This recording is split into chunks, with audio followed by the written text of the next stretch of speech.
This fight. I'm gonna look forward to that fight. Really, that's gonna be an interesting fight.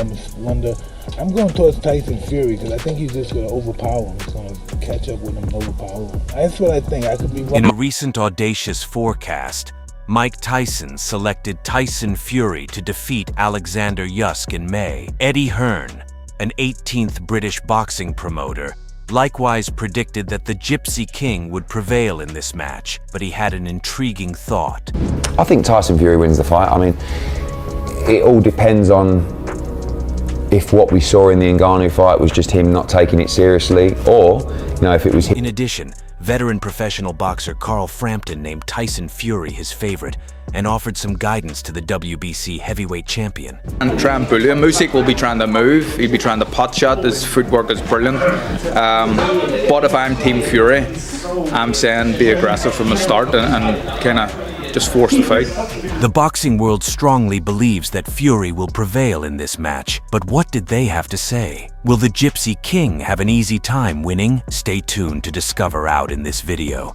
Mike Tyson has issued a strong warning to Oleksandr Usyk regarding his impending fight.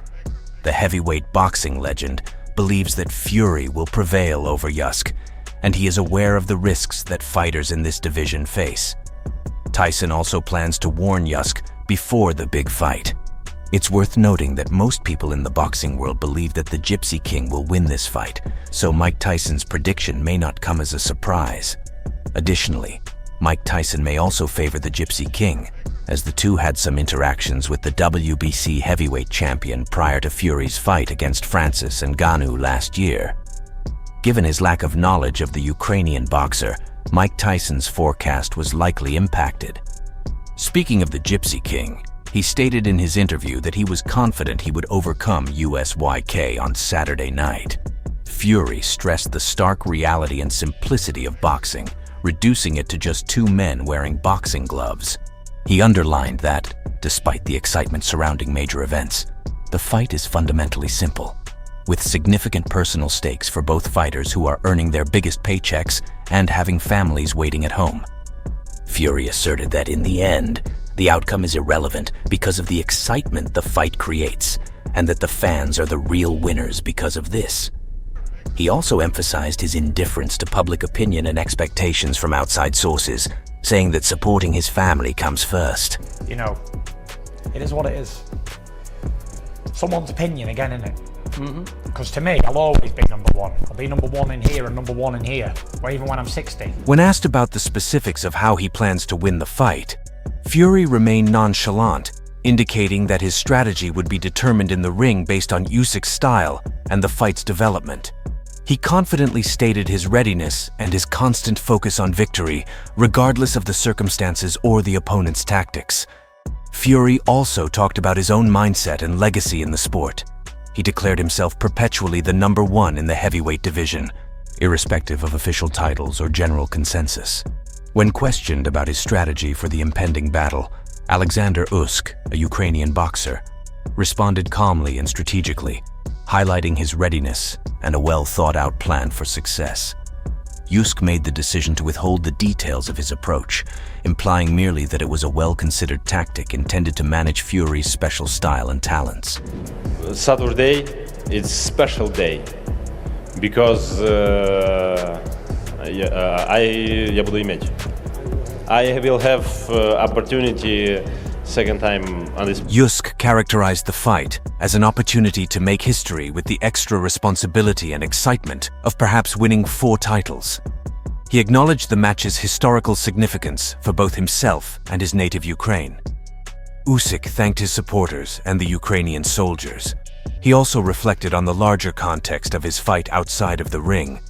When talking about his preparation and mental state, Usyk highlighted his comfort and experience with big fights, especially those that took place abroad, which had shaped his resilient and adaptable approach.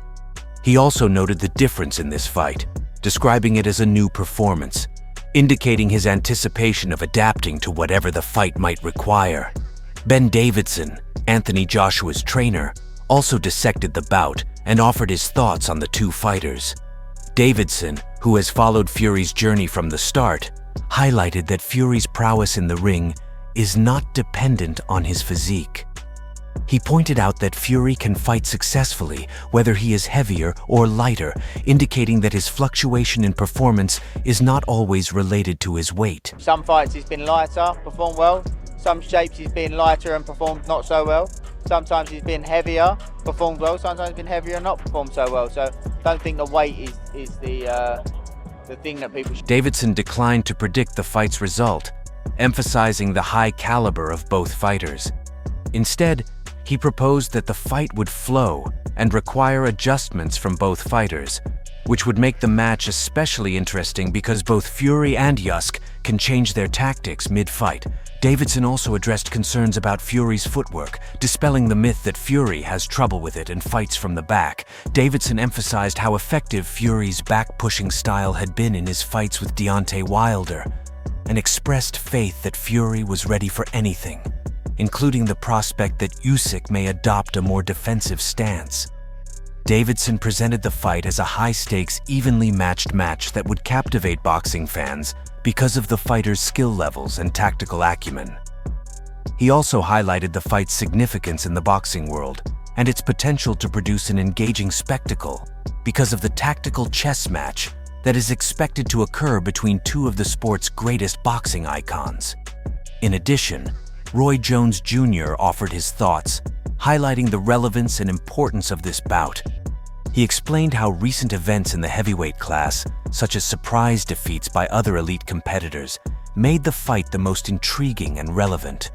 Jones emphasized that these changes made it clear that Fury and Usyk are the real best fighters in the category, making their battle essential to crowning the ultimate heavyweight victor. But the way that I see it is that if it plays out like I think it will play out, Tyson Fury uses reach, his jab, and keep Usyk away. When he get close, he tie him up. Then he'll make it a very boring fight for Usyk. But I think he'll beat Usyk. Now, you're never going to get a knockout against Usyk. You know, like, if you're planning for just like landing one shot against Usyk, you're silly. He's a bag of tricks. Like, the way to get him is consistency throughout the round.